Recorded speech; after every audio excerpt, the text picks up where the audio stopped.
Hello friends. എന്നെപ്പോലെ തന്നെ നിങ്ങളും കുറച്ച് പേരെങ്കിലും സ്ട്രഗിൾ ചെയ്തിട്ടുണ്ടാവും. എന്തെന്നറിയോ? നമ്മുടെ താഴെ ഇരിക്കുന്ന റൂട്ടറിൽ നിന്ന് നമുക്ക് വൈഫൈ നമ്മുടെ മേളത്തെ നെല്ലിലേക്ക് കിട്ടാത്തൊരവസ്ഥ. ദേ ഇങ്ങനെ ഫോണും കൊണ്ട് ഇങ്ങനെ പോകുന്ന സമയത്തേക്കും റേഞ്ച് പോവും.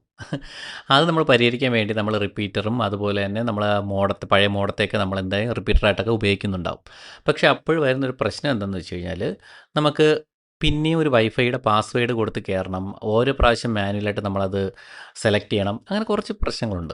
ഇത് ഞാനും എനിക്ക് വലിയ തലവേദനയായിട്ടിരുന്നപ്പോഴാണ് ഞാനൊന്ന് നമ്മുടെ വൈഫൈ മെഷിലേക്ക് മാറാമെന്ന് വിചാരിച്ചത്.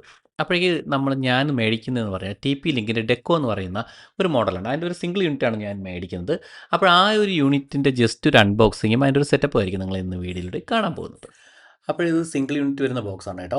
ഇതിനകത്ത് വളരെ വ്യക്തമായിട്ട് തന്നെ അതിൻ്റെ സ്പെസിഫിക്കേഷൻസും ബാക്കി കാര്യങ്ങളൊക്കെ വ്യക്തമായിട്ട് അതിൽ രേഖപ്പെടുത്തിയിട്ടുണ്ട്. നമുക്ക് എന്തായാലും പെട്ടെന്നൊന്ന് അൺബോക്സ് ചെയ്ത് നോക്കാം.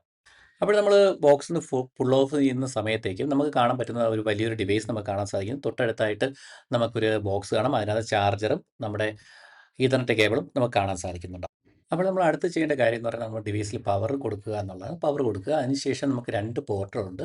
അതിലേതെങ്കിലും ഒരു പോർട്ടിലേക്ക് നമ്മുടെ ഈഥർനെറ്റ് കേബിൾ, നമ്മുടെ മോഡോട്ട് ബന്ധിപ്പിച്ചിട്ടുള്ള ഈഥർനെറ്റ് കേബിൾ ഇതിലേക്ക് കൊടുക്കുക. അപ്പോഴേക്കും നമ്മുടെ കണക്ഷൻ സെറ്റപ്പ് ആയിട്ടുണ്ട്. ആപ്പ് സ്റ്റോറിനകത്തും അതുപോലെ തന്നെ പ്ലേ സ്റ്റോറിനകത്തും നിങ്ങൾക്ക് ടി.പി. ലിങ്ക് ഡെക്കോ എന്ന് പറഞ്ഞിട്ടൊരു ആപ്പ് ഉണ്ട്. അത് ഡൗൺലോഡ് ചെയ്യുക. അത് ഡൗൺലോഡ് ചെയ്യുന്ന സമയത്ത് നിങ്ങൾക്ക് സ്റ്റെപ്പ് ബൈ സ്റ്റെപ്പ് ആയിട്ട് നമുക്ക് നമ്മുടെ മോഡം സെറ്റ് ചെയ്യേണ്ട എല്ലാ കാര്യങ്ങളും അതിനകത്ത് പറയുന്നുണ്ടാവും.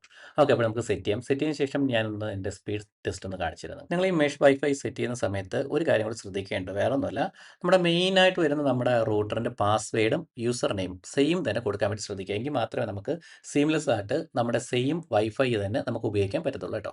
കണ്ടോ, എനിക്കിപ്പോൾ അത്യാവശ്യം നല്ല സ്പീഡ് ഇതിനകത്ത് കിട്ടുന്നുണ്ട്. മേളിൽ നേരത്തെ വൈഫൈയുടെ റേഞ്ച് പോലും ഇല്ലാത്തതാണ്. നിങ്ങൾക്കിപ്പോൾ നോക്കിയാൽ കാണാൻ സാധിക്കും. നല്ല രീതിയിൽ എനിക്ക് റേഞ്ച് കിട്ടുന്നുണ്ട്. ഓക്കെ, നല്ല സ്പീഡും ഉണ്ട്. ഓക്കെ, അപ്പോൾ വീഡിയോ ഇഷ്ടമായ ലൈക്ക് ചെയ്യാൻ ഷെയർ ചെയ്യാൻ മറക്കാണ്ടിരിക്കുക. പുതിയൊരു വീഡിയോ ആയിട്ട് നമുക്ക് കാണാം. എന്തെങ്കിലും ഡൗട്ട് ഉണ്ടെങ്കിൽ നിങ്ങൾ മെസ്സേജ് ചെയ്യണം കേട്ടോ.